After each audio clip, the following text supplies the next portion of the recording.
So, the brand new Alcatraz album, it's the third since 2020, and it's the second since you joined the band in 2021, I think it was. You hooked up with the boys. Now, this one is called Take No Prisoners. You've been on the road, there's the new music, so there's definitely no signs of slowing down for you, is there?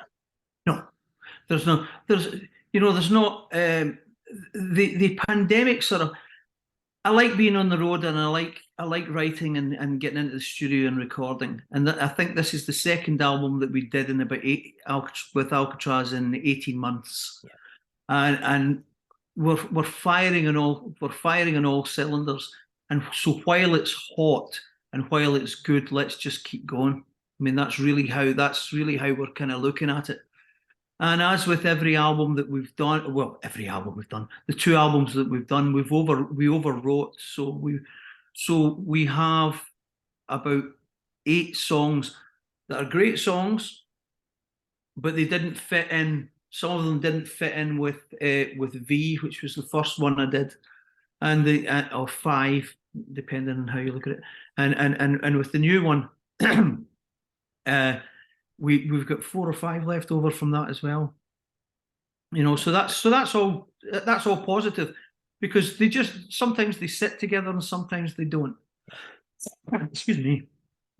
In terms of when you talk about sitting together and sometimes they don't, things like that. I mean, Jimmy said that there was almost a purposeful decision, wasn't there, to build the sound into a kind of British European metal, powerful but melodic sort of sound. Now, did you have any influence in that? No, I don't. I'm my job. I don't hear really what they're doing. Joe and Jimmy work very, very closely together, and and Jimmy works very closely with the management, and they kind of structure what it is they want to do. I mean, I threw some ideas at them, but they were like, "No, we want to get a bit heavier than that," and because what we want to do is to build this as a new brand. I mean, this is not. I mean, we can't reinvent the wheel, right? I mean, we can't do that, But if we can reinforce the steel a wee bit, and that's what we're trying, then we can attract. We've got the Rainbow fans, we've got the Deep Purple fans, we've got the Yngwie fans. Let's go and see if we can get some Judas Priest fans and some Maiden fans in there as well. Because for me, it's all just, it's all broken down into genres now. But I mean, for me, it's just heavy metal or heavy rock. Either or works for me. And so what I get sent through, then it's up to me to try and find something that will complement the work that these guys have done. That's interesting, because my next question there. Jimmy again was talking about where his inspiration comes from, and he says he gets inspired by the other members of the band, and he said he loves your lyrics and that sort of thing. And so what is it that inspires you? Is it just the music, or do you take your inspiration from other things around the world, or what's going on? Or well, I hear the music, and I have lyric books lying around that go back quite a bit. There's a song on the album called "Salute the Colours." And I was sitting here watching the news, and the blonde idiot was the Prime Minister at the time. And the Queen wasn't very well. So Prince Charles had to go and read this guy's lies. And you could see the disgust in his face while he was reading this in the Majesty's government. Well, and you could just see the disgust in his face. And so that was about that, and about now that the Queen's no longer with us, the whole privilege thing, I mean, the Queen was part of practically everybody that's alive today's life at some point, and now she's not. And I think the privilege, the Jacob Reed-Smoggs of the world. I mean, if he talked the bullshit he talks in a Glasgow accent, nobody would listen to a word he said. But there's the whole class system is just riddled with it disgusts me, to be honest, and I think it's time for a change, and whether we'll get that change in my lifetime or not, but we're too passive, and we doff our caps to these guys, and it makes me sick. So yes, I take these kind of things that are going on round about me, things like "Don't Get Mad, Get Even," which was originally called Batshit Crazy. And they said, we can't have a song called Batshit Crazy. Nobody will play it, you know, and they won't be able to say it anywhere or whatever. And I liked it. I liked it very much. And it wasn't going to make the album. And so 2 days before we started recording, we recorded my vocals in a studio behind the Playhouse here in Edinburgh. And I just woke up in the morning one day, and clearly I dreamt this thing in my head, and I just went down and just jumped in, and I recorded it. Excuse me, I recorded it in my wee home studio here. And then I said to them when I went down to the studio, I said, right, we're going to put up Batshit Crazy, and they're like, oh. And I sang that, and they went, ah, okay. And we liked it, and then we asked Girls School if they would come in and do the backing vocals. I think they probably did that in a dressing room or a hotel room, just with the 4 girls singing around. And it just lifted the song, you know, because because it's a very accessible tune. Yeah. You know, we've got songs on there, you know, that are seriously album tracks, but you have to have songs on there that the radio stations will play, you know. So we've got 3 or 4 of them, and we've got a few really sort of dark and heavy things going on. Yeah, it's funny you mentioned Don't Get Mad, Get Even, because that is, as you said, it's so catchy. Listening to the album, I mean, that's the one that it's stuck in my head, and it's kind of the melodic, the catchy chorus that, like you said, hooks people in, and especially with Girls School on the back of it as well, on the backing vocals. It just brilliant. That was a really canny move of whoever came up with it to get them to do that. Yeah, very clever indeed. And talking to Girls School, I mean, you guys, you taught a lot together, and is it recently you taught together with them as well?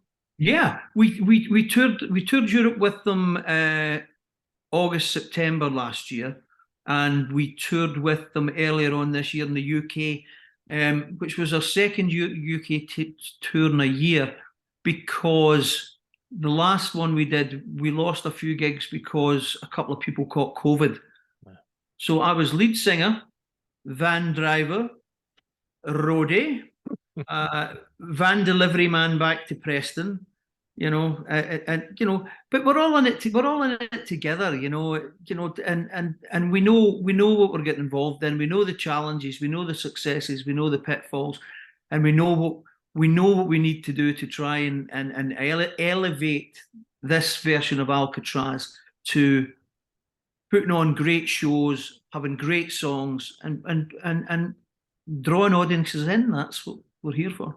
Absolutely. And another track on the album to just to mention as well, Strangers. I mean, that's different in the fact that it's kind of really melodic to begin with, isn't it? And then it just becomes this huge shredding piece by the end of it. It's another fantastic track on that record. Well, it was sent to me in 2 parts, so I thought it was 2 songs. Yeah. You know, because and it said Strangers 1, Strangers 2, and so I thought that was just the working titles for them. So I wrote 2 completely different songs, and then they put them together, and of course Jimmy's Moog solo that leads that whole section in from slower, darker part to the really demonic, heavy end. Is just astonishing. I mean, it's one of my favourite parts in the album. I just love the sound he gets, and I love the notes he plays, and the way that he's playing it. Yeah, absolutely. And talking about guitarists, obviously you've worked with some of the greatest guitarists around there. But what would you say about Joe then? I mean, you've worked with him for the last couple of years. What would you say about Joe's playing? Well, Joe's playing is astonishing as well. I mean, he's a very accomplished player, and he's very, very well respected. And he's not a one-trick pony. You know, on V he did a lot of his shredding. And so we all know that he can shred. And for this album, he turned it round, and he drew from other wells of inspiration and of his capabilities, you know. And because he's put a lot more melody into this stuff, you know. I mean, shredding's all good and well, but there's a place for it. Yeah. So he'll do 16 bars of playing along, and then all of a sudden there'll be a snare drum hit, and all bets are off.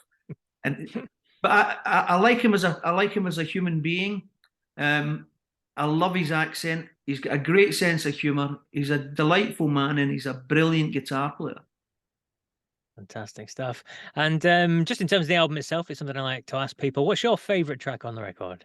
You can't see that. I mean, there's one track in the album. There's one track in the album that disappointed me, but it doesn't seem to bother anybody else, so I'm not going to mention it. It might grow on me, but overall, I'm really pleased with the album. You know, and I haven't heard it. I don't have a copy of it. I mean, I've only heard the mixes. Mm-hmm. So I'm sure that when I get a copy, which I'll be getting next week, I suppose, before I go to Lochmorlich, so I can listen to the car. You'll see. So I'm looking forward to hearing it and cranking it up and giving it a good blast, because I think it deserves it. I think the songs are strong. I think the performances are strong. The stories that are contained within the lyrics or otherwise are strong as well. Fantastic stuff. And that album's available on May the 25th, and it's available to pre-order now. There's two contrasting things here. I thought it was May the 18th. Right? Okay. That's what I've been told. And then somebody else said to me yesterday, is it the 18th or the 25th? So you go with the 25th, I'll go with the 18th, right? And it will be there at some point. It's available in May sometime. That was just the release I got. Yeah. Sometime.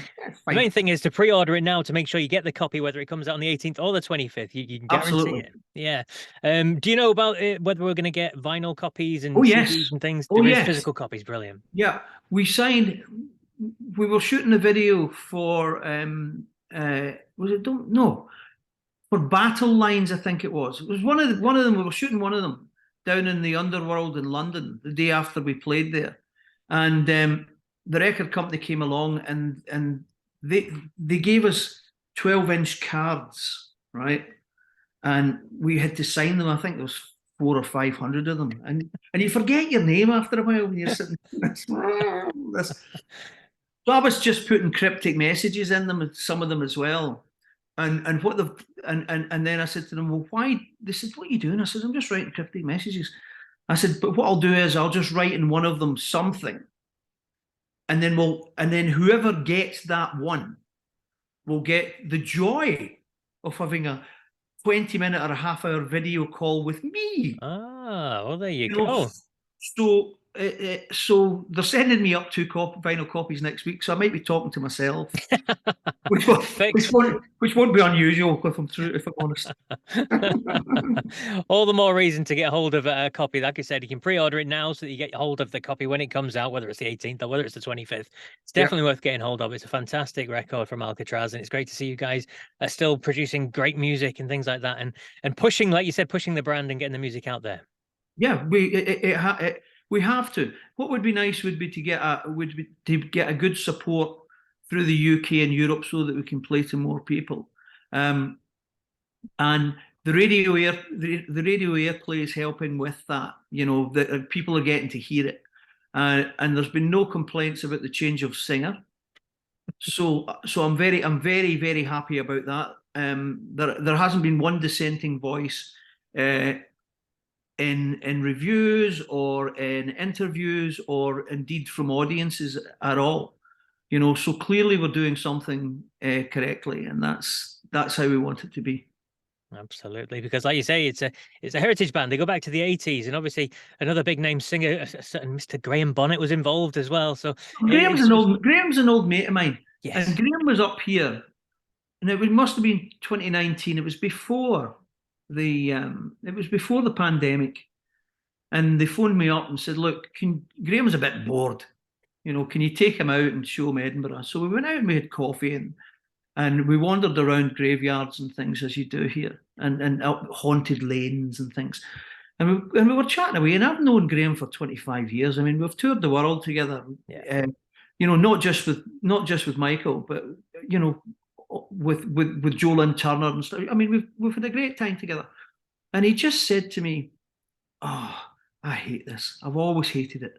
You know, I never liked it when I was doing it with Malmsteen, and I didn't like it when I was doing it with Vi, and I'm not enjoying it anymore." And stupidly, I said to him, "Look, man, you're 72 years old. you know, you're a legend. You've got a great voice. You still look the part. Your writing is terrific. Why don't you just, before it all comes to a crashing end, go and do something you want to do? So I got a phone call. Got a phone call from the management about a month later or 6 weeks later, going, Graham's quit the band. That's your fault. So you have to come and help us out because we've got tour dates. And I went, okay. And I said, but why don't we just write an album? I'm not going out to be part of a Graham Bonnet cover band, you know. So that's what we did, and that sparked all of this whole thing running away with itself. And you know, and if we can do an album every 18 months, you know, I mean, I've already got a couple of ideas, and I'm sure that Joe and Jimmy do as well. Just to keep it going, because when we're this confident and when we're this positive and when we're not sick of each other, you know, you can really work it, yeah, and you can really work it and take advantage of it, and hopefully, you know, the tour to support this album will be bigger and brighter than the tour that we've just done to support the last one. absolutely.